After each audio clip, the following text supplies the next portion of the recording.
Hello and welcome back to the United Masterclass, a tactical podcast about Manchester United. I'm your host, Haider Rubbani, and I'm joined as ever by Rob Blanchette. Rob, we are live straight off the whistle, and Manchester United have beaten Leeds 2-0 in what is potentially a massive result for Man United. Great goal by Marcus. Garnacho coming on, silencing the doubters and the abusers that we've seen all week. And Man United got a huge victory, but the performance was bad, I'll be honest. United huffed and puffed. 70th minute, they got things going again with some key substitutions by Ten Hag. But what we're going to talk about today is fantastic results, a huge result for United. Now they're up to second in the league. City have to play later on today. But we will actually nitpick a little bit, won't we, at some of Ten Hag's decisions and selections today. We haven't done that, I don't think, at all this season. But I think it's important to have a discussion because he's been very good, as we know, and he's doing a great job. But today things weren't quite right. And we'll talk about all of that today. So, yeah, how are you feeling? I mean, it's a massive result. And look, when you beat Leeds, it's always great, isn't it? Of course, fantastic result. 2-0, should have probably been 3-0 at the end there. I think that VAR choice that they said that Weghorst was offside, I'm not quite sure about because I don't think it hits Maguire when you look at it from the other camera angle. So it could have been 3-0 today, an even better result. But no need to be negative, first of all. That's the first thing what I want to say. You know, you win the game and that's really all that matters there. If you think about these two back-to-back games now, these War of the Roses derby matches, you got 4 points from 6. So that's not as bad, is it? That sounds kind of better when you look at it, when you look at the games back to back. Overall, yeah, a sticky display. I would say United, maybe Leeds got in their head in the first game a little bit. You could see that. United a bit tentative, too slow with the ball progression from the back. We're going to talk, obviously, today about several parts of the game, but we're going to obviously always start off with the formations and with the tactics and with the selections. And I think today, I would say, yes, I get why he rotated. I'm talking about Erik Ten Hag, but I didn't like the rotation. As soon as I heard the team and the team news, I thought, is this the right time to effectively change your whole back four? Because that's what it is. Dalot's been out for a while, but obviously came back the last game. Harry Maguire, this is the first time he started away from Old Trafford since the Brentford mauling, 4-0. Luke Shaw, who's your left back and playing very well at left back, then has to play centre back. And then Malacia, who's done okay at left back, comes into the team once again as an auxiliary left back and doesn't really have a great game. He fought hard, but gives you absolutely no productivity that way. So I think that was a problem for United in the first half, and you could see that. I think it was absolutely clear to all United fans. But they did solve the issue with the substitutes in the second half. Yeah, as Will says here, Rob, the performance wasn't great, but a massive 3 points in difficult circumstances. Ten Hag's adjustments were spot on. Yeah. Alan's saying here, Casemiro can't get back quickly enough. I'd even argue that with Eriksen, but we'll talk about that a little bit later on. Mm-hmm. Guys, as always, hit the like button, hit the subscribe button, give us a retweet as well on Twitter, and turn those notifications on as well because we will be doing a show every single week. And you can give us a follow on at MayNightMC and Rob will follow on at _Rob_B. Rob, as always, we'll start with the overview of the selection and just our thoughts. So, as you said, I completely agree with you. United's lineup, when I saw it, I was really surprised. You know, we saw David De Gea in goal, but as you said, the whole back forward changed. Dalot coming back in looks rusty. I'm going to be honest with you, and that's why I'm not going to give him too much criticism because these are two hard games to come into. Like Leeds, every single year, this fixture doesn't matter how they're playing, doesn't matter where they are on the table. They're very low on the table. They're going to turn up. They're going to be aggressive. They're going to press hard. They're going to be physical. They're going to make it a scrappy game, and that's what they've done today. So for Dalot to come back into these two games, last game midweek, Ten Hag didn't really have much of a choice. Wan-Bissaka was sick, but Wan-Bissaka's on the bench today. But you know, as I'm sitting here right now, I think Ten Hag has got a decision to make in terms of who he's going to start a right back coming into the next couple of weeks because. Not to say Wan-Bissaka is a better player than Dalot, in my opinion. I know we disagree here. But Dalot, maybe it's too soon to be throwing him into the Barcelona game, for example. So Harry Maguire come in with Luke Shaw and centre-back. That was a real surprise. I understood the idea behind playing Maguire in the game midweek against Leeds. United really struggled with ball progression, even with Varane and with Martinez. And a big part of that is the fact that we have no Casemiro, who likes to drop there, pick up the ball, but also Eriksen as well. So he went again with Sabitzer and Fred. We saw Malacia on that left-hand side, left fullback position. Fred and Sabitzer again. I was thinking, he might let's say maybe put Martinez defensive midfielder, maybe Lindelof. I was angling towards that, to be honest. Lindelof plus one of Fred or Sabitzer. I just thought United needed more defensive solidity when it came to the way the Leeds would transition. And the Leeds transitioned a lot today, not as much as the other day, but they did cause United problems at the back. Then we saw Marcus on the left-hand side, Bruno attacking midfielder, and Jadon Sancho, who deserved his start. I think he was a bit unlucky to get hooked off as well. I thought he looked bright in that first half, and we saw that Weghorst dropped to the number 10 position, which we'll talk about today, and Weghorst up front. Again, I would have preferred to see Marcus at number 9. As soon as Marcus went to number 9, midweek against Leeds, he made things happen. His movement, his pace, he was much, much more of an issue for the centre-back pairing of Leeds. I would have played Sancho on the left, and I would have even maybe thought about Pulisic on the right-hand side, but I can see why he didn't. So all in all, look, ultimately at the end of the day, Ten Hag's a manager. He has to pick a side. He doesn't like to rotate a lot, but the selection was odd, to say the least. And so what we saw play out actually wasn't a surprise. And I think United got pretty lucky, to be honest. So they weren't 1-0 down going into the second half and into the 70th minute. But when he made those changes, this is why he's paid the big bucks. United took hold of the game. He won the game, Ten Hag, with his changes. But initially, I think the selection was very, very strange. Yeah, I think what he'll probably say to us is that, wasn't happy with the display, the normal stuff that he would say, and then say, I made the changes and my substitutes won me the games, because he has said that in recent weeks as well when he's made good substitutes. I think when you look at the selection, as I said, I'll start off again with the caveat. I get why managers rotate. I also get why Ten Hag hasn't rotated for virtually the whole season. The only time he's rotated is when he's been forced by suspension or injury. So that's your Casemiro point. That's the Eriksen point. We know that. You've got no choice with that. You've got to be able to change those positions. I think today, when we're looking at Martinez, and we do believe Martinez is suspended, isn't he, for the Barcelona game? Yeah, he's not playing. First leg. Yeah, he's not playing. So you don't play Martinez today, and you decide to play Harry Maguire. And I think there may be some logic there that the manager thinks that Maguire and Shaw, old mates, old buddies from England, maybe fit together better because they have that connection. And I think what we saw was that was not the case. I thought Luke Shaw was actually all right in the back four. Harry Maguire, I think, had bits of the game where he was okay, but the ball progress from out the back and also the balls going back to De Gea were nowhere near the quality that we've seen in recent weeks. Just absolutely nowhere near the quality. So I'm not kind of trying to make this into a Maguire versus Varane. Can't even say it properly. I put my teeth back in. But you look at that, and it was obvious for like an hour that was a huge problem for Man United. Now, the manager might say, I've just got to suck that up. I know Maguire's not as good, but I've got to use him at some point. And you were just saying they use Lindelof potentially. There's different combinations, but I do think that Sancho and Dalot both got hooked automatically because they haven't got enough minutes under their belts. So they were going off no matter what, whether you're winning or losing. That's just about minutes. So Sancho, I think, got an hour. Did Dalot get slightly longer, I think? Or did he come off at the same time? I can't quite remember. Yeah, he got a little bit longer. But you ran the game with Maguire. I think as soon as you brought Martinez on, the game kind of fixed itself. So United went in the first half from having no ball progression from the back four, virtually zero. It was all very fragmented and slow. And then the midfield went from being completely ineffective for the first hour or so to being a lot more functional. And United actually were getting forward on the front foot. And you saw that then when Garnacho came on with that moment, with those players, Garnacho gave you width, Luke Shaw gave you width. That stretched the play to the left, and that killed Leeds. Game over. So this is why we do a tactical show, because tactics do matter. And you could see with this, I think the tactics at the start, I think you can definitely debate the selection. I didn't like the Maguire selection for obvious reasons, but I see why he did it. But however, the substitutes were the right substitutes. You got Garnacho on, who gives you impact. You just said there about Weghorst. I think what's interesting about Weghorst, and we'll talk about him dropping into the 10, was that he was probably one of our best defensive players today. So clearances from the box, blocks, and all of those things. This is why you have him in your team. He is not going to score you tons of goals. We do know this. He might not be as prolific as others, but it's about the whole team, isn't it? And he played well from 10, I think, in those later stages. He's been the one getting hooked, hasn't he? But he kind of went off. Then Marcus gets his header. Must say, and I know people think I've got an obsession with it, Bruno Fernandes needs to sort himself out. He's great at times and minutes and moments, and you go, that's the old Bruno.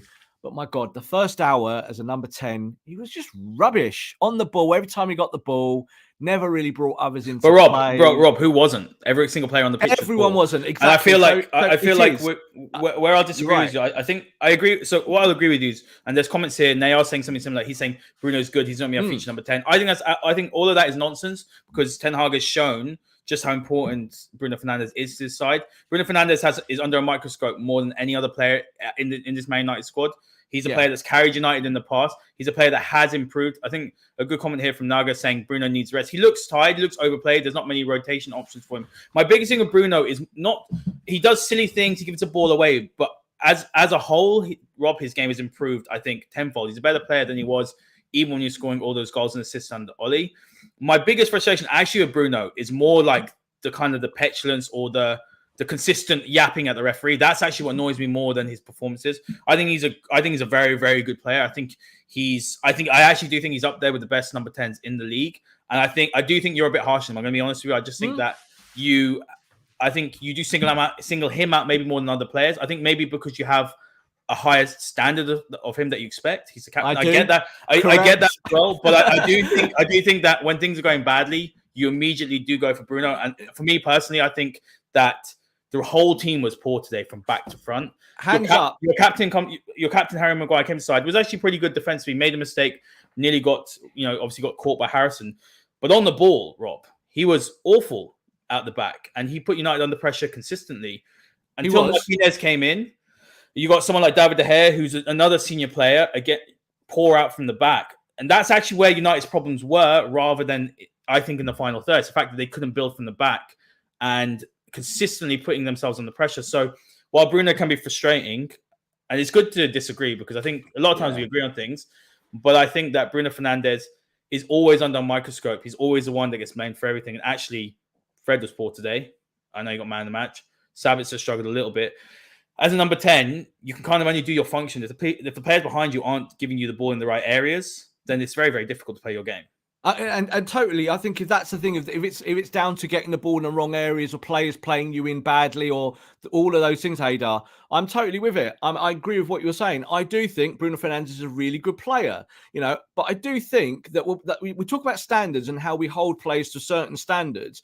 Bruno Fernandes is part of an elite crop at Manchester United who has to hit that 9 out of 10, 8 out of 10 every week. Because if you don't have an 8 out of 10 Bruno, you don't win football matches. That's how important he is. So when I look at this here and I mention Bruno and I'm bothered because the ball's bouncing off his shin for the 12th time in 12 weeks, you've got to be more kind of succinct about what you expect of these players. Now, Bruno's numbers are great. We've said this. You just said you think he's technically better than he was when he came to the football club. I disagree with that totally. I think when Bruno came to the club for the first year, he was technically brilliant, scored goals, ran everything, was absolutely the kind of talisman of the team and kept United in that kind of title, towards the top end of the title race, even though we were 15, 20 points off it. But he was the guy who came in, fixed stuff for United. Now, what I would say is, I think that Bruno as a whole, he still obviously has great use.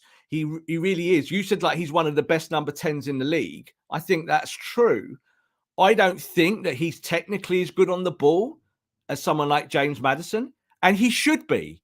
He's as good as James Maddison. I don't think he's technically as good on the ball as Christian Eriksen at number 10. Christian Eriksen's out the team, but he should be. So I think this is why when I get on the Bruno's back thing and people go, oh, you don't like Bruno. I love Bruno. I think he's brilliant. But it's exactly what we were saying about Marcus last year. When Marcus isn't good last year, it's not because we don't like Marcus Rashford, because Marcus isn't cutting it. This year, guess what? Marcus is cutting it, so we're not mentioning him. So Bruno's still helping you do those things, but I don't think it's a good look that Weghorst drops into number 10 and does it better than Fernandes. That's not a good look, Haider, when you're supposed to be one of the best number 10s in the league. So this is the thing with it. You said about Maguire, and I think we should address it.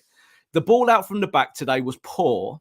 And I think that when the ball goes into midfield, then your midfielders have to then sort it out. No matter what they get, they've got to go, this is slim pickings, but we're going to make sure that we bring in the forwards, that we link the play, and we do it really well. We slow the game down from midfield, not from the back, but from midfield. This is the issue with Fernandes and with Fred, is that they are just like mad. They run around like nutters. They don't go, take a deep breath.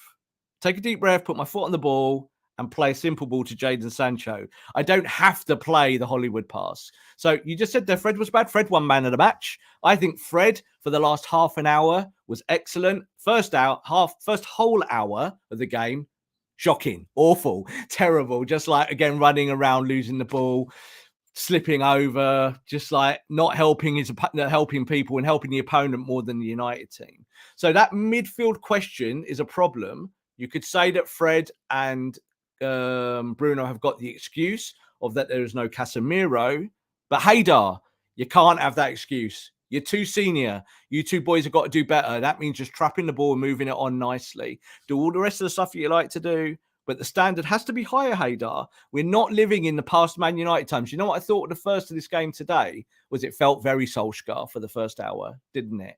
Yeah, lots of just ill discipline and Leeds outworking you, and it felt like you could lose this one. But Ten Hag got it right. The boys got it right. You won the game 2-0. It's a good result. Just on that Casemiro, look, there's some really great comments. I'm just going to summarize like kind of the view in the comments. There's a lot of people that don't think Bruno Fernandes long term is the answer at number 10. There's a lot of people who saying that obviously he's key to the side, and there's a good comment here saying, from Naga, kind of saying that he thinks Bruno's more adaptable than he's been given credit for. Yeah, with Casemiro behind him, we can get the results we need. I think we have to touch on Casemiro, Rob, because we've seen in the last two games, we obviously didn't cover the midweek game against Leeds. Quick turnaround, we're playing them again this week, and I think I said this to my housemates and Arsenal fans. So we're enjoying seeing. Well, I'm enjoying seeing Arsenal drop points over the last two games. But something very interesting that we're having this discussion. He asked me, "What do I think is going to happen?" I said, one thing about Ten Hag is he always learns. So he'll play a game, United will be poor, and then in the reverse fixture, United he's worked it out. So I had that view today that was going to happen. But I feel like when I was looking at selection and when I was looking at someone like Bruno Fernandes, and let's talk about Fred, because that is that midfield. I honestly, unfortunately, this is the situation that Casemiro is so good and so pivotal to this side, whether it's the back four, whether it's the forward players, that if you take a player of his quality out, experience, his ability to read the game, his ability to also start attacks, turn from defense to attack, to link that play, doesn't matter if you're Bruno Fernandes or Kevin De Bruyne, if you don't have that player in there, then you're going to struggle as a team. And I think that's actually the overarching lesson I think we're learning from these games without Casemiro is that United, one, they're super reliant on him, and two, they probably need to find someone. You're never going to find Casemiro 2.0, but find someone that can slot in when Casemiro can't play or is suspended or injured or whatever. I think that's the biggest thing. So while we sit here and criticize Fred, maybe criticize Bruno, criticize other players, the back four, the fact of the matter is that you have the best defensive midfielder, or let's say the number 6, because he does everything now, out of the team, and the defenders looked worse. Varane and Martinez didn't look as good midweek, and also the forwards look worse. There's not that foundation. So I think that's actually the lesson rather than this player's good, that player's bad, blah, blah, blah. That's what I actually think it is. I simply think you put Casemiro into the side, Sabitzer's level goes up. We see what he can do going forward. Yeah. We've seen what Fred's like with Casemiro there. I think Maguire and Shaw Shaw played well. Maguire would look a lot more assured. And I actually think defensively Maguire wasn't too bad. It's just his passing was poor today. The fullbacks look better. Dalot will look better as well with a bit more security.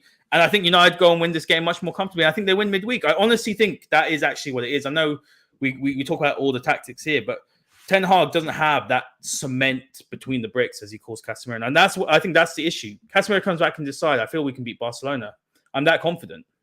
Yeah, look, you're preaching to the congregation here, Haider. Everyone agrees with that. I don't think anyone would say that Man United are not better with Casemiro in the team. Like, we are. We know that. He is probably the best number 6 in the world.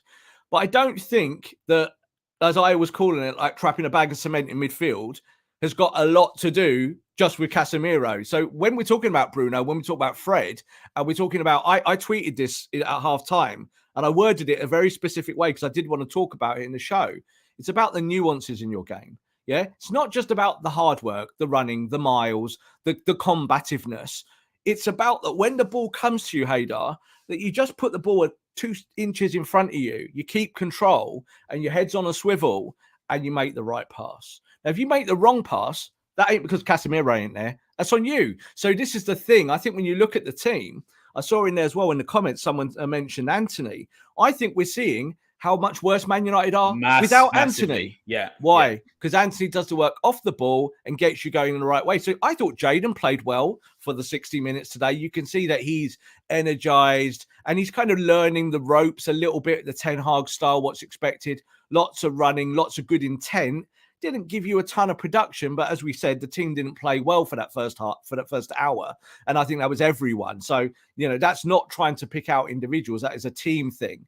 But I think you can kind of see that the new signings that are not in the team this moment, so everyone bar Malacia, I guess you could say, how important they are to Man United playing consistently. And that is the word, the C word, consistently. Because this is what I'm moaning about when I talk about Bruno. It's not that killer ball that Bruno plays, and when he plays it, you get that brilliant pass. You go, what a brilliant pass from Bruno. I'm talking about the simple stuff, Haider, that you must be better at. So Fred and Bruno can moan until they're blue in the face that Casemiro isn't in the team, and it's tough because I don't think Sabitza's playing badly. I just think Sabitza's come in and gone, don't quite know the team yet.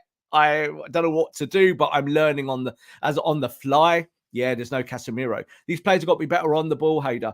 In the same way that Marcus is. Marcus is better on the ball, isn't he? In a completely new way. Like, you can see, that's why when he does that and points there, it feels like he's worked out the Rubik's Cube.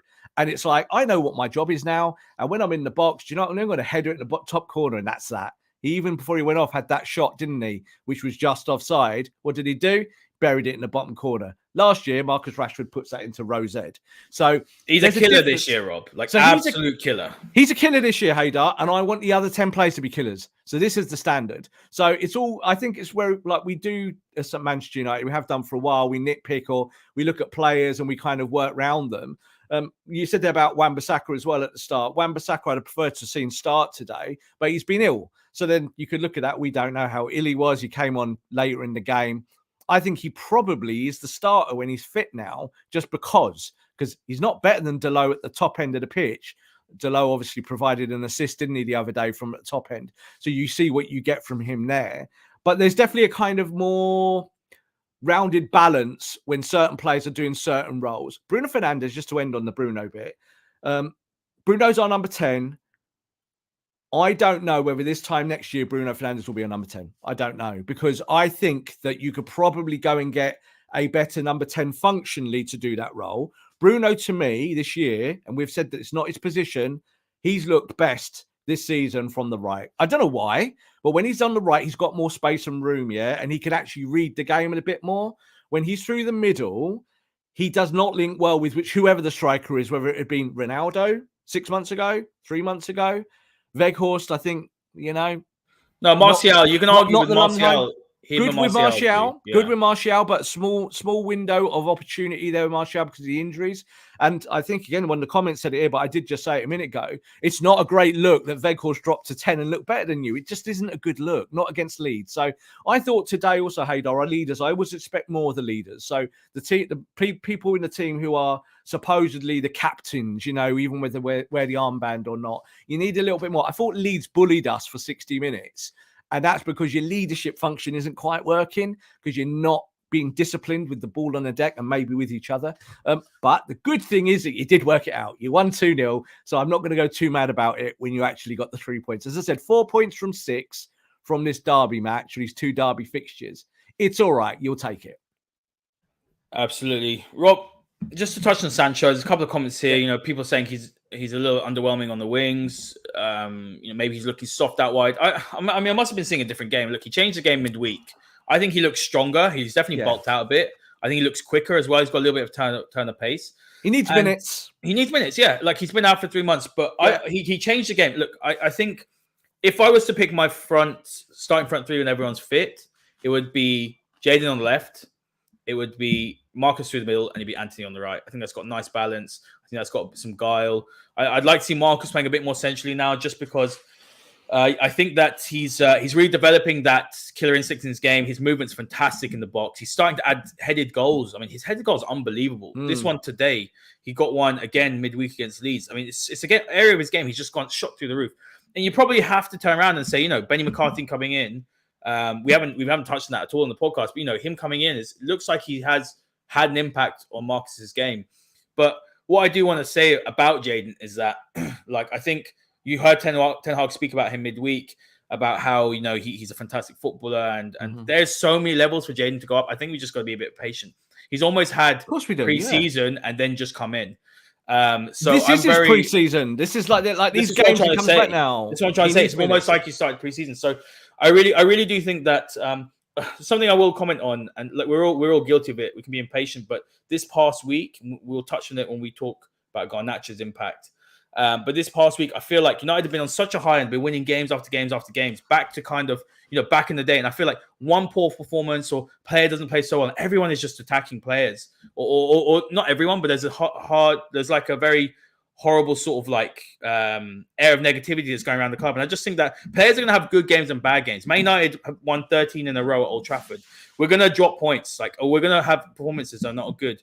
Just the fact that the squad isn't as deep as we want it. We're in all 4 competitions. So I just think that, you know, if Sancho has maybe a bit of an off game, Garnacho last week missed 2 big chances that he should have scored, you know, got to cut the players a little bit of slack is all I'm saying. And I think that, you know, because United have been playing at a level which we haven't seen for a long time, we're expecting wins. If we drop points, and every team will, Arsenal have just dropped 5 points, haven't they, in the last 2 games against Everton and against Brentford. So, yeah, I just think that just give players time.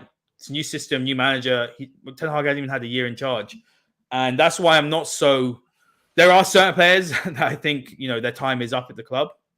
But I just think that there's some players, you know, that have been out, like Sancho, do need a little bit of time, because he's absolutely top drawer. And I have no doubt that, you know, if he shows any of his potential, he'd be in that starting lineup. Fans can have standards and say, this is the standard I want players to go to. But I think then you have to also have some kind of understanding and just chill out a little bit. So like with Jadon Sancho, I agree with you on that. I think you just need to give him time. He needs minutes, and you need to let him get back into this. I think as it stands today, like you just kind of read out your front three, I think if everyone was fit and that, you know, every Man United player had been in the team and it's shown what they can do. This season, it dictates that Marcus plays on the left because Marcus scored all his goals from the left. So you can't really put Jadon there ahead of him. I'd say Anthony on the right-hand side, people might be underwhelmed by him, but I think his work dictates that he's a starter on the right. I think up top, the best striker this season, by a really, really, really long way, is Anthony Martial. The problem is he just can't stay fit. So if he was fit, I think that is your front three. And I would still then say Bruno at 10. Though I still think that is debatable. I would like to see maybe Eriksen dropped in there at some point in the future when he's back and fit. I think that might be a better fit for those other front three. So I think that's your best 4 as it stands, but it doesn't matter. Why doesn't it matter? It's because you've got injuries and you have to change things around. So players have to adapt. One of the things that Ten Hag said the other day, and he has said it before, it's about you give the players instructions, and when those instructions are new, you kind of know they're not going to get it all right. You know, they're going to get some of it right, or maybe the bits of it they like right. And then there's always going to be bits of it that they don't like and they don't get right. So you've got to find a way. So you look at the team today. We know the 2 midfielders that are not in the team. Then there's decided choices at the back where you put Varane on the bench. I kind of understand that, but I don't really understand the Martinez bit. And then I think the Luke Shaw question of him playing either at left back or left centre back comes down to this conundrum. Are you better with Luke Shaw at left back? By miles. So that answers the question for me. Luke Shaw plays left back, and that's what you've got to do. You've got to find another alternative there to Martinez if you don't like the others. Do you get what I mean? So he plays there because he's got a left foot. So eventually you might have to go out and buy a centre back, say as a reserve, who's got a left foot that can do that. Luke Shaw can come inside. I don't think he was bad today at all.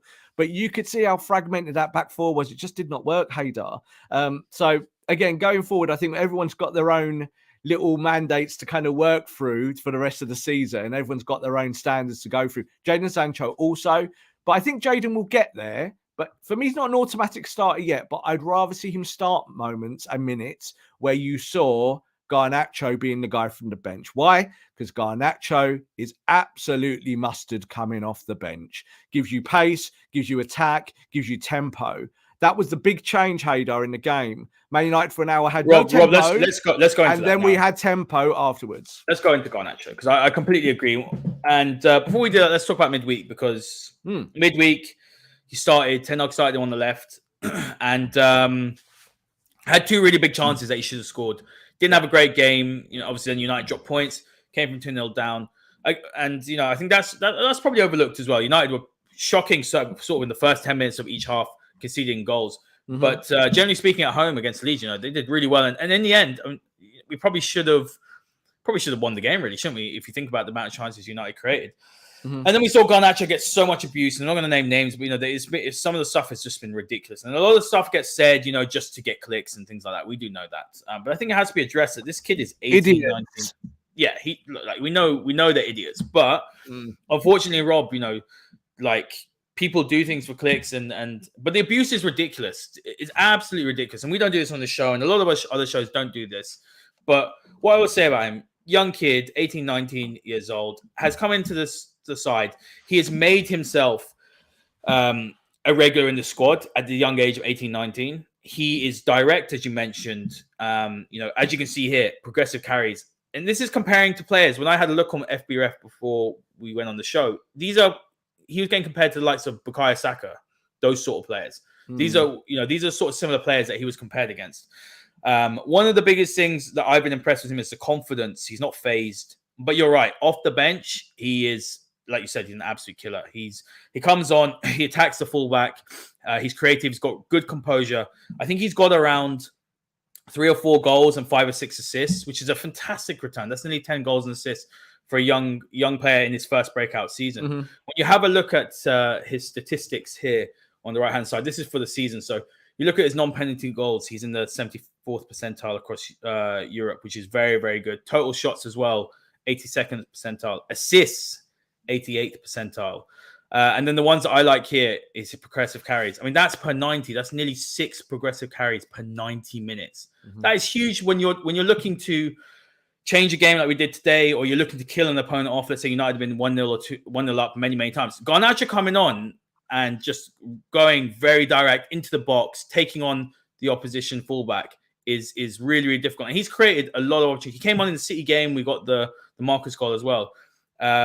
I just think he's been a really, really lovely addition to the squad this year. I really like him. I think he's a very, very good player. I'm always conscious as well that we don't want to hype up our young players too much, but people need to lay off him because he is a kid. And, yeah, hype him up, but just be like a realist. Do you know what I mean? Like, he's a boy, he's a kid, isn't he? So, like, you're right, these metrics are great, and the metrics do show that his passing game isn't particularly good. He gets assists, he loves to run with the ball, he does all of that really nice left wing stuff that you want left wingers to do. He don't particularly do the inside game very well. And we've seen that. I think not just the stats, but we actually see that he is prone to give the ball away, make bad decisions. Do you know why? Because he's a boy. Calm down. So this is the whole thing. You're right what you say there about him, about giving him time as well. Because I think that's the key here. Is that, hype him up, big him up. He's a great player. Anyone in the world, any team would love a Garnacho coming off their bench. We are very, very lucky. But I think we also then got to taper expectations, because I think if you start with Garnacho, then you're kind of losing the impact for him. You really are. He's going to get marked heavier. He's going to have to pass the ball more inside, do more interior work. You don't really want that from him. I think that's why you have Jadon Sancho. Jadon Sancho, much more adept at passing the ball, interior work, passing it inside, and still getting you goals and assists. But the difference is an explosion. Garnacho is a kind of old school left winger who wants to just run at people for fun. So I think today you saw exactly why Garnacho is of use to Manchester United and why he's so good, because he came off the bench and he completely ripped that left side to shreds. But with one main point, Luke Shaw backing him up. That wouldn't have worked with Malacia. It wouldn't have. Like, I don't want to have a go at Malacia because, again, Malacia is young, come to the club, etc., etc. We can kind of go over the same tropes over and over again of what we say about players coming to the football club. But he's not quite at the standard that you need to help the winger. And that's what Luke Shaw is. Luke Shaw is a machine backwards and forwards in that side and really, really helps out there, overlapping, allows him to dribble inside. So that's where you said earlier on that Ten Hag gets things right. Eventually, Ten Hag works it out and goes, these are my combinations. Now 70 minutes in, this is the combination I need to try and unlock this game and to win it. And United kind of won it comfortably in the end, like 2-0, when it should have been probably 3-0 or even more. It's not a bad result, is it? When I think for the first hour, you were kind of at 6s and 7s. Garnacho's going to be just fine. Give the boy a new contract. Keep him at the football club. Let him grow. Give him time. And just be patient, because I think by the time he's 21, he could be one of the best forwards in the world in any position, whether it be left, right, or through the middle. I think he's got a future through the middle as well. We saw him when he was a kid at Atletico Madrid, when he was like a boy, and he could score goals like a striker. His goal today, striker's finish, Haider, would you say? Yeah, absolutely. I think very, very good finish. My biggest thing, I think, Rob, with Garnacho is that I think there's clearly a willingness when he comes on to make an impact. He wants to make an impact. I think that's the thing. Yeah. When he starts, he's so desperate to make something happen. And you're right. You're absolutely spot on to pick out his passing. Like, his pass attempted isn't great, 18th percentile. His completion is okay, but his progressive pass as well. So he's so intent on making something happen that sometimes you, as a wide player, you need a little bit of a wide, maybe a wiser head. I think Anthony actually does this well. I know Anthony, a lot of the United fans don't think he's lived up to expectations. But what Anthony does well is that I think his retention's good. You know, he will hold the ball out. He'll be able to bring others into the game. What he doesn't give the ball away a lot. I think one of the frustrations with him is that, you know, obviously he can be very one-footed. Sometimes his end product isn't great. What he's really good at is when he gets the ball, when United is trying to find an opening, when they're recycling possession, going from left to right, trying to find a little bit of space.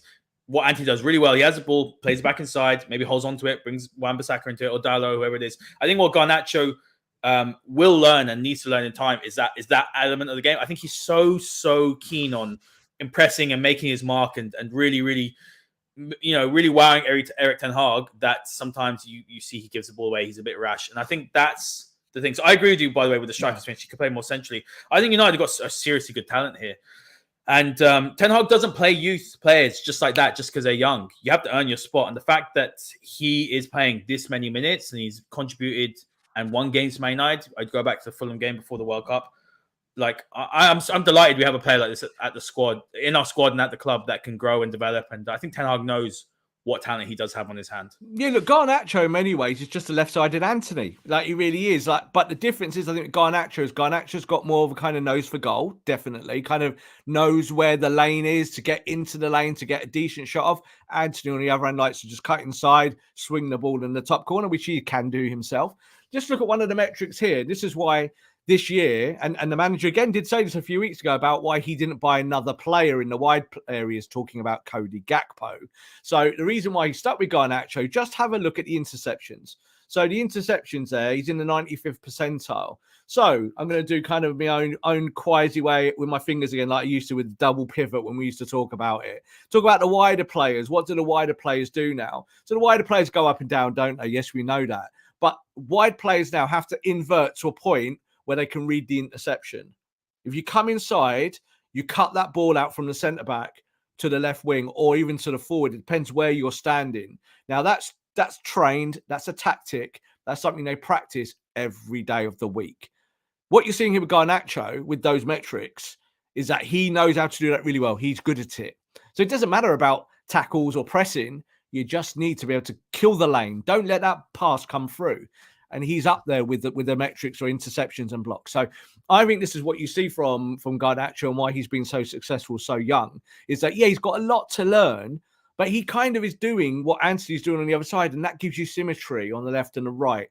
This is what Jadon Sancho has got to deal with now. Jadon's got to start producing these kind of metrics, which I think he can, but it's a different kind of game for him because he is a ball player. He's a cage footballer. He wants to kind of dribble in tight spaces. Man United have got to learn that playing football in tight spaces loses you football matches. The end. Be expansive, be quick, play in transition, play the counter press. Then you can get the ball and you can go quickly. Jadon can do that. There's no doubt that Alessandro can do that. Anthony can do that. That's why I like the blend and the mix. And Marcus has shown that he can do it. Marcus is like, I can play left wing, but I can be a number 9 as well at the same time. Same day. Doesn't matter. I'll come in the middle, I'll score a header, and I'll play from the left. United got a really good mix of forwards there. Yes, you're probably going to go and buy number 9 in the summer. I think that's a given because more to do with Martial's injury record. But I think the attack itself has definitely got better post-World Cup for me. There's more balance there. And I want to see Bruno Fernandes in the attack not really the midfield. Get Bruno higher up the pitch. Don't get Bruno coming backwards. That's where Bruno Fernandes has problems. This United have now got a lot of options. A lot of players have emerged. Garnacho's emergence has been great. Yeah, we know with Marcus Rashford, what a great season. 21 goals this season so far. I mean, he's the most informed player in Europe right now. Great, absolute joy to watch. Really, really enjoying watching this evolution under Ten Hag. Martial, when he's fit, Rob, like United play better when Anthony Martial plays. So win rate is better. It's just the way it is. He's frustrating. Unfortunately, with his injury record, United will get a number 9. It's interesting to see what happens with him, whether he stays or not. Anthony on that right hand side, but even Pellistri, Rob, has emerged. He's starting to get minutes again. Totally. He's worked his way in. I really like what I see from Pellistri. I'd argue. I think his ball control is very, very good. He's clearly got something about him. We saw that he contributed to that goal midweek where he came on. Him and Sancho changed the game for United. Again, Ten Hag making the right substitutions and changing the game. Something that he's done well. His in-game management, Ten Hag, has been impressive this year. What I like about Pellistri, though, is that you could maybe even play number 10. So there's versatility. There's players that can play across the front three, and they all offer something different. You mentioned Jadon Sancho. I think Garnacho's so direct. He'll take on his man. He offers you that pace. But what we saw from Sancho's goal, and we saw, midweek, the one against Leeds, where he had the little turn of pace. I have not seen from Jadon once since he's joined the club. I haven't seen a bit of explosiveness to him. So I think it's interesting to see Ten Hag, obviously, whatever they did in the training, get him fit, get his mind right as well, fix whatever's going on, give him some time to out of the limelight. But I also think Jadon Sancho looks a little bit more explosive. So it's interesting to see, what kind of role he will play in the side. So United have options, basically, is what I'm saying. They've got options, and I think that's the most important thing. And if you need to go to the transfer market to help fix some of them, then that's okay as well, isn't it? In mid-season, where we are now and kind of in this faux title race, we're not really in it, but we're kind of near it. So, we can take heart from that. I think what you're seeing there, Haider, now, and we're talking about the team, is that Arsenal, City to an extent as well, Newcastle and ourselves are all showing the same signs of wear, all of us. So we've all got decent squads, not got superior depth. Maybe City can say they have, but certainly I think all the other teams have got decent depth, but not fantastic depth. And when you need to go to it and change it, you haven't always got the same quality. So for Man United, in ourselves and looking within ourselves, that's what needs to be fixed now in the next, say, 6 months to a year. But you've got good options already. Like, if we can somehow magically fix Anthony Martial, like, I'm not saying we can, but if you can fix him and say he has a run of games towards the end of the season and does really well, manager might be thinking, well, do you know what? I'm just going to stick with Big Vout, keep Vout in my team with this in the rotation. I'm going to sign him, and that 100 million on a striker is actually going to go on 100 million midfielder because we can't keep the ball in the middle of the park, or 100 million pound number 10 or 100 million pound number 8. So they're also problem positions for Ten Hag. But I think at the moment he's managing it really well, stage managing it without having too many problems with the results. Good result today. And I think, again, that came from changing maybe a poor selection and turning it into a winning one. Guys, a lot of you in the chat today watching this, please hit the like button, hit the subscribe button. Let's get this pushed on the algorithm as well. Rob, let's have a look now at the final segment of the show. We'll talk about Fred, because I thought midweek Fred was awful, to be honest, in the 2-2 draw. What can I say about Fred? I really enjoyed seeing his improvement this season. I've enjoyed seeing him further forward, adding goals to his game. He's improved his game tenfold. All of that has come, though, with Casemiro behind him. And you see why he was getting selected for Brazil with Casemiro in midfield. What have we seen in the last 2 games? We've seen Fred perhaps asked to do things that we know he's not good at. Play with your back to goal. Try and obviously build in that first phase of the pitch. Play under pressure from the press or the opposition. But he got the man of the match today after a poor, let's say, first, 60, 70 minutes. 60 minutes, 60 minutes or so. He definitely stepped up again, and he had a good game. What are your general thoughts on Fred, though? I mean, look, he hasn't got a new contract yet, and there has been conversations around it. He's not going to start for Man United if Ten Hag wants to win titles. He's just not the profile of midfielder that's going to, in the number 8 position, that's going to allow United to go and win the biggest trophies. He has his use in the squad. I'm a big fan of Fred. I like him, but I also see his limitations as a player. United do need better. Should Casemiro come back, obviously he's in the side. Like, I would be still putting Fred on the bench, almost a bit like Garnacho. When he comes off the bench, he has a really good impact. He presses really well. He's busy. He's someone that can break up play. He's got an eye. He's starting to get more of an eye for a goal, makes some good runs into the box. So, what can I say about him? Limited player, does some things very, very well, but there's a ceiling to his let's say his ability maybe or potential. And when Casemiro's there, he looks like a Brazilian. Casemiro's not there. He looks like the Fred of old. So I think, look, we know what he is, and we can't expect him to do things he can't do. Much like McTominay, to be honest. But today, look, he did improve as the game went on, and look, he was man of the match. He helped United get control in that last half an hour, and that was vital because that's it. When it's 0-0 up to the hour mark and you've not played well, you've got half an hour to fix it and go and win it. I think we look at Fred, like you just said that you're a fan of Fred. I'll be honest, I'm not a fan of Fred. I don't think he's good enough. I think it's just as bottom dollar as that. I've never seen anything in his game in all the years he's been at Man United that makes me think that there's an upside. I compare him in some ways to Aaron Wan-Bissaka in the sense that Aaron Wan-Bissaka, I think, is blessed with certain skills, but hasn't been able to put it in the full package. And we've not seen that until very, very recently. We're seeing the first shoots of recovery. Fred plays with Casemiro. Casemiro plays the 6. Fred plays the 8.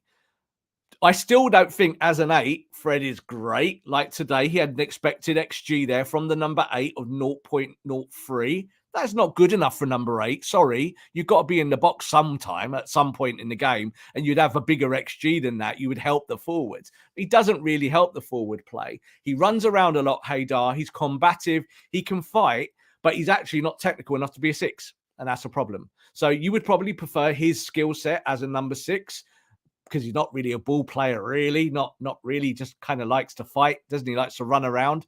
And he did that in the last half an hour. I think he was combative. He got the ball off Leeds and he got the ball moving in the correct direction. You actually look at his stats for the game. Passing accuracy was okay for him today. Like 84% is pretty good for Fred. But I don't think his rounded game is going to help you going forward. He's fine as a sub. Have him on your bench. I actually think that in this kind of functionality, the way United are playing at the moment, that McTominay's a better number 8 than he is. McTominay is much more box-to-box orientated. Not saying he's technically better, but he's much more box-to-box They're orientated. both not great, to be honest. Neither are great. And see, Haider, I'm not playing a game of which one's better. I'm saying in that role, like of being box-to-box, when that XG is 0.03, who's better is kind of getting towards the edge of the box and getting shots off, maybe getting headers off like from crosses. It's not Fred. So I think the thing is with Fred, it's about he's kind of a jack of all trades and a master of none. And he is absolutely the wrong choice to replace someone like Christian Eriksen. So Christian Eriksen's not a devout number 8. He really isn't. But Fred is a kind of mishmash of a midfielder. He won man of the match today. Good luck to him. I'm sure he's happy with that bottle of bubbly for his man of the match display. But I do think it's one of the big reasons why in the first game against Leeds that you nearly lost that game. Him and Bruno do not work well as a tandem, as a 10 and an 8. It's a bad tandem. And today, I think most of the time when Bruno was the 10 and he was the 8, it was only really till Bruno got out the way of the 10 and put Weghorst there that Fred played okay after that. The tandem worked. So I think, again, credit to the manager more than the player. I think the manager worked that out to get the most out of the player that day. Yes, Casemiro makes everyone better. It's a boring narrative. Yes, he does. But I think with Fred, that's a position you're going to have to buy for. You need another number 8. Yeah, you need to either go and get Frankie de Jong or Frankie de Jong's best mate, whoever he might be. Someone who can do those things, put the ball on the deck, play progressive football, dribble with the ball a little bit, be accurate and be able to trap the ball. Fred does none of those things successfully every week. Listen, look, I'm still on the Frankie de Jong train. If United can go and get Frankie de Jong, he'd be the perfect midfielder for Ten Hag. Or just someone like Frankie. Someone with that profile. But do you know who I am really impressed with, Rob? He's not a Man United player, but Enzo Fernandez. I've seen obviously he had a great World Cup. Yeah. I don't think he's worth 120 million. But watching him at Chelsea, you can just see the quality of midfield. And that's the quality of midfield that United need to go and get in summer. He's only played 2 minutes at Chelsea. Let's calm it down a little bit. Let's see what he does in the next 6 months. So you don't think he's a... I think he's a really good player. Top player? I think he's a top player. Look, I think he's a really good player. I don't think he's anywhere near 120 million. No, it's not. He was 15 million a year ago. So I think he's developed massively. And I think he was absolutely the young player of the World Cup. He showed that. Is he now already in elite class midfielders? For me, the answer to that is absolutely not. Chelsea are making a big gamble here, and that gamble might pay off. Like in a year's time, we might be going, he's the best number 6 in the world now. Like him and Casemiro are best number 6s and can help you. I think at his age, playing 6 successfully is difficult. He should play as an 8. Experience. Really. Yeah, well, you say that, but he's only ever played as a 6. He's not really a great number 8. I think when he goes to number 8, he starts to struggle a little bit in and around the box area. So this is what we say about defining roles in the modern game and about what 6s do and what 8s do, is that they're both midfielders. It's like night and day. It's 2 different roles, 2 different things. The responsibilities are different, but you're both expected to keep the able to trappable, passable, progressible, and press. So if you can do all those things, you'll be okay. Frankie de Jong can do most of those things. But I think when you need a number 8 going forward for Man United, that might be where you make the big investment. That might be where you spend the 100 million next year. You might go, do you know what? Yeah, we'd like a striker, but we're going to go for a punt as a striker. Rob, you'd hope with new owners, whoever they're going to be. We're not going to go into that topic as well, because that's another topic that's going to light up a. Well, you can read my Twitter for the topic. Yeah, if you want to know Rob's view, you can read his Twitter. But I don't want to really address that or certain other things on this podcast, because we want to talk about tactics. Yeah. But should United have new owners, they should probably be targeting both. To be honest, I know we'd love to spend the money, but United aren't far away, Rob. Like, the tactical foundations are there. Ten Hag has done a phenomenal job with what he's got, and he's bought really well. Yeah. And Sabitzer, who I'm excited to see him unleashed a bit more, because I think he's a number 8. Yeah, he's a number 8. He's done really well, considering these are 2 hard games. This is against Leeds. I mean, look, it's a derby, and it's scrappy, it's physical, and he's playing number 6. Emotion. He's playing number 6, but I really do think. Let's actually touch on sort of midweek, because United do go to Barcelona, a fixture that should be in the Champions League. I'm really excited for it, actually, to be honest. It's a game, it's a game which I think Barcelona are having a great season. They're top of the La Liga. I was really surprised to see that, to be honest with you, that how well Barcelona are doing under Xavi. When we're looking at that, Casemiro should be back for that. No Lisandro Martinez. How would you be looking to set up? Do you think the fact that Luke Shaw plays centre-back today was an indication that we could see him play centre-back with, let's say, Varane and Malacio play on the left-hand side? I think that's what it was. I was thinking that. Obviously, that's what it Martinez was. Is huge. Because, Rob, when Martinez came onto that, I mean, he is a phenomenal footballer, one of our best signings that we made in a very, very long time. But when he came on, United calmed down a little bit. He's a leader at the back. He's a great passer of the ball. He's almost that general at the back. But having a look at United's game against Barcelona, and then with the Leicester game on the weekend, because I still think the league is the most important thing. United are in a cup final. I'd love to win everything that we can, and I think that's how we should aim for it. But cementing this Champions League spot is very, very important. And then almost waiting to see what happens between City and Arsenal, because City and Arsenal are going to play midweek. If they both take points off each other, or they go and draw, and United go and win their games, suddenly we're in a title race. I'm just going to say that. So we've got to keep our eye on that game. Leicester have gone and scored 8 goals in the last 2 games. They spanked Spurs. They came back against Villa and spanked them as well, 4-2. So it's not going to be an easy game. So how do you think Ten Hag's going to set up for this? Because the squad is thin, to be honest. Yeah, it's thin because you've got injuries and you've had problems and whatnot. But I do think that today was a little bit of stage management in terms of, let's see what Luke Shaw looks like with this partner, because I've not seen it. I want to see it. But Luke Shaw is almost definitely going to be the starter at left centre-back for that game, no doubt, because I think if you haven't got Martinez there, the manager has made it pretty clear that he does not really like Lindelof or Maguire playing left centre-back, because they're right-footed footballers. They're just not. He's not into it. So I think we'll see Luke Shaw there, and I think we'll probably see Malacia playing that side, and I think we'll probably see Wan-Bissaka coming back into the team playing there, just also for his defensive capabilities against maybe some of the width that Barcelona can hit you with. I think it's a difficult one, Haider. Like, you're right. I think we should try and win everything. You should always think like that. That's the way it needs to be. We're just not in a luxurious point of time where rotations can be natural. Yeah, so Man City can go, oh, De Bruyne's not playing well, stick him on the bench. Let's give someone else a go because they've got loads of depth. We just do not have that depth. We have players, but those players are just not as good. So that will be a thing in the summer to address when you're building. Like we just said there about, 100 million. Oh, we should go and buy a midfielder and you should go and buy a striker. Well, yeah, of course you should go and do both of those two things.